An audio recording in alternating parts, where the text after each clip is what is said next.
Hello and welcome.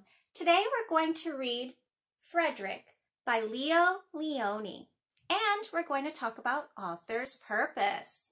Now, the author's purpose is the reason an author writes a book, and there are usually three reasons why: to persuade, to inform, or to entertain. What were those three reasons again? Say them with me.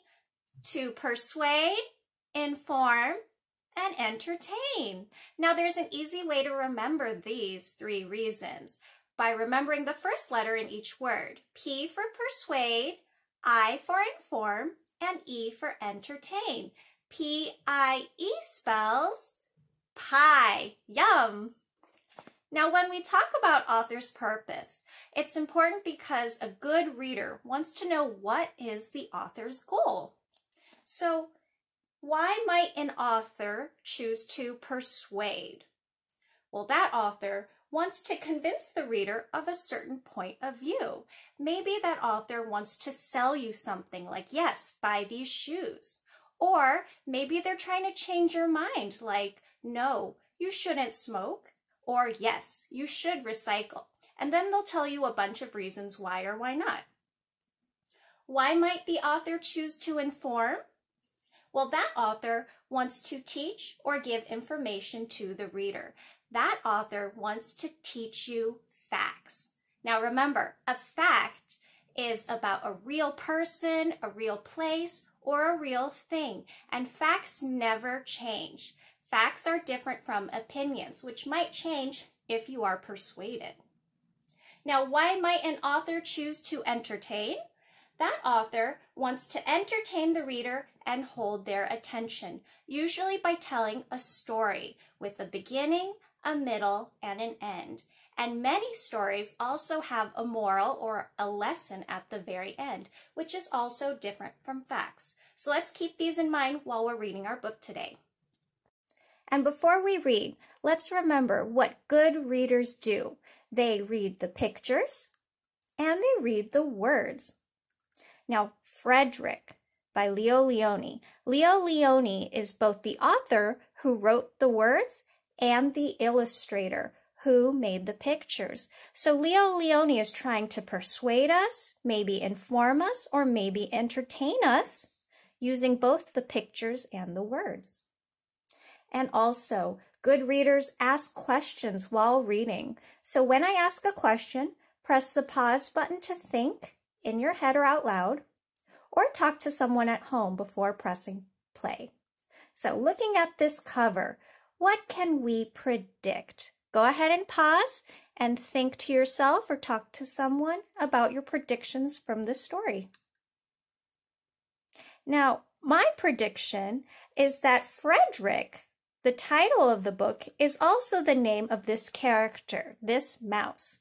And I see this mouse has its eyes half open and has a little smile. So I'm going to predict that Frederick is a sleepy mouse who likes flowers. So let's see what happens. Here's the title page.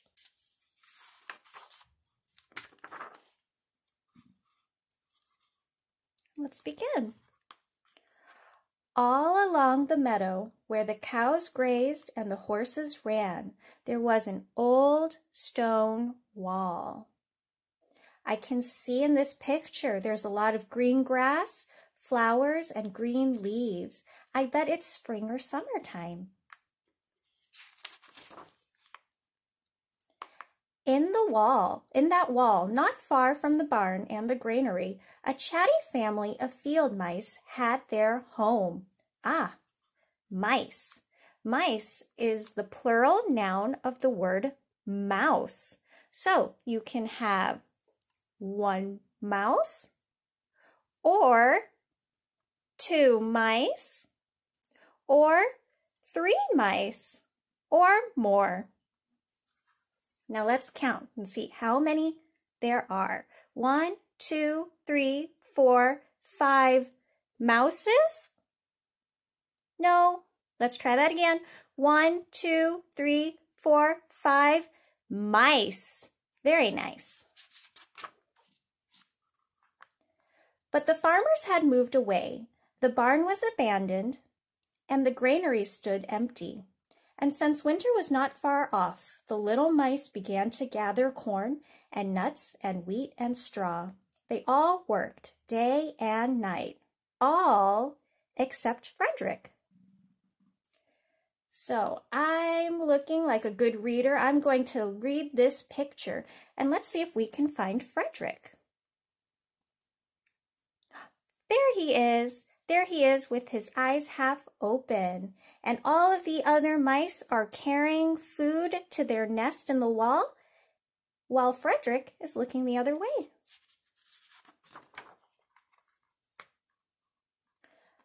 Frederick, why don't you work? They asked. I do work, said Frederick. I gather sun rays for the cold, dark winter days.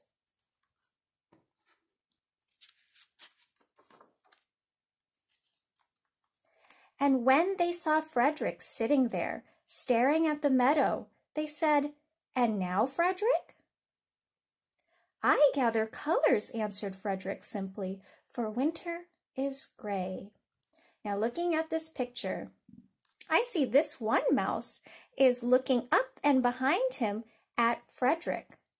I wonder what this mouse and the other mice are feeling about Frederick right now. So go ahead and pause and think or talk to someone about how are the other mice feeling about Frederick right now. Well, I think that this mouse and the other mice are feeling maybe frustrated at Frederick. They're thinking that he's maybe lazy, and that's making them annoyed or frustrated or even mad that he isn't helping out. So let's see what happens next.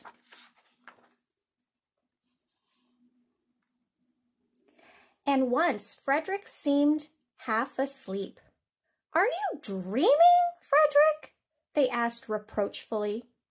Reproachfully.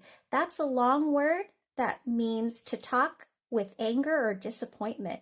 So if you thought the other mice were feeling angry or annoyed or frustrated towards Frederick, you're right.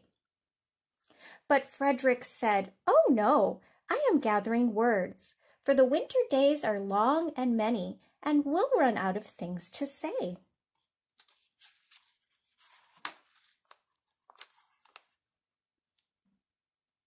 The winter days came, and when the first snow fell, the 5 little field mice took to their hideout in the stones.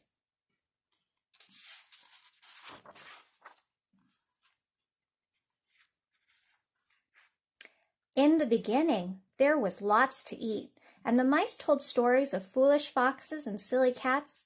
They were a happy family.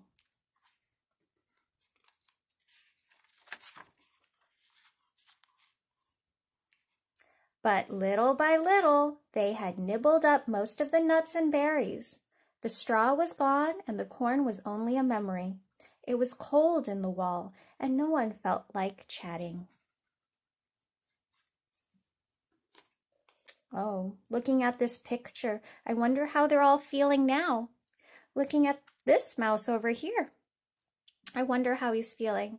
Maybe sad. And how about this mouse over here? How is that mouse feeling? Maybe mad. And this mouse? Maybe worried or alarmed.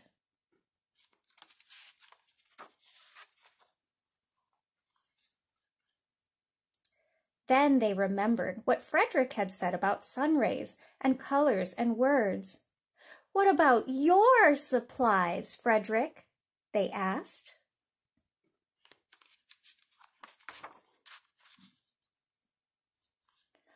Close your eyes, said Frederick, as he climbed on a big stone. Now I send you the rays of the sun. Do you feel how their golden glow? And as Frederick spoke of the sun, the 4 little mice began to feel warmer. Was it Frederick's voice? Was it magic? Oh, this picture reminds me of when we meditate in the afternoon as a class.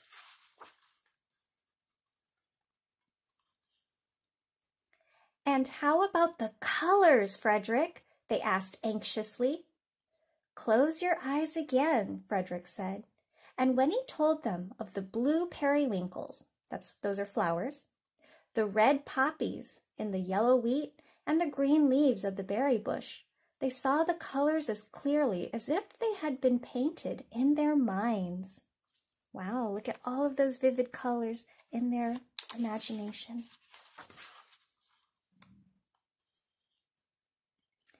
And the words, Frederick? Frederick cleared his throat, waited a moment, and then, as if from a stage, he said, "Who scatters snowflakes? Who melts the ice? Who spoils the weather? Who makes it nice? Who grows the four-leaf clovers in June? Who dims the daylight? Who lights the moon? 4 little field mice who live in the sky. 4 little field mice like you and I. One is the spring mouse who turns on the showers. Then comes the summer who paints in the flowers. The fall mouse is next with walnuts and wheat, and winter is last with little cold feet. Aren't we lucky the seasons are 4? Think of a year with 1 less or 1 more." When Frederick had finished, they all applauded. "But Frederick," they said, "you are a poet." Frederick blushed, took a bow, and said shyly, "I know it." The end. All right, so I want you to pause, hit that pause button, and tell someone, how do the mice feel about Frederick in the end? And how do you know that? If we look back, we can't see the other mice and we can't see their faces anymore, but how do you think they feel about Frederick at the end of the story? Go ahead and pause. Now, I think that they are feeling surprised, maybe impressed, or even grateful to Frederick because of what he has given them. And I think that they're grateful and happy because they applaud him, they call him a poet, and they're able to see beautiful colors in their minds and even feel warm during the winter time. And that must feel very comforting. So I think that they are grateful and happy to have Frederick around now. Now, my second question, what is Lionni, the author? What is the author's purpose for writing this book? Is he writing it to persuade us, to inform us, or to entertain us? Is he trying to, if he's trying to persuade us, is he trying to sell us something or to change our minds about something? If Lionni is trying to inform us, is he trying to give us facts about real mice? Or is he trying to entertain us by telling us a story? Go ahead and pause and tell someone which purpose and why. Now, if you chose to entertain, you are right. Lionni is telling us a story, and his story has a beginning, a middle, and the end, and it also has a moral at the end. He is not trying to persuade us and change us that we should all be poets or that we should all work and do the same things. And he's also not trying to inform us by telling us scientific facts about real life mice. Now, for the moral, what do you think the moral or the lesson of the story is? Go ahead and pause one last time and tell someone, what do you think is the lesson at the end of this story? For me, the moral of the story is that everyone in the family has their own job and has something to contribute. So even if Frederick doesn't carry and lift the food like all the other mice, he is still doing his part by giving them happiness and hope with his imagination during the winter time. And sometimes when things are really bad and maybe dark, those are the kinds of things that are just as important to keep everyone hopeful and together. So I hope that you enjoyed this book. Good job, first grade readers. Take care and goodbye.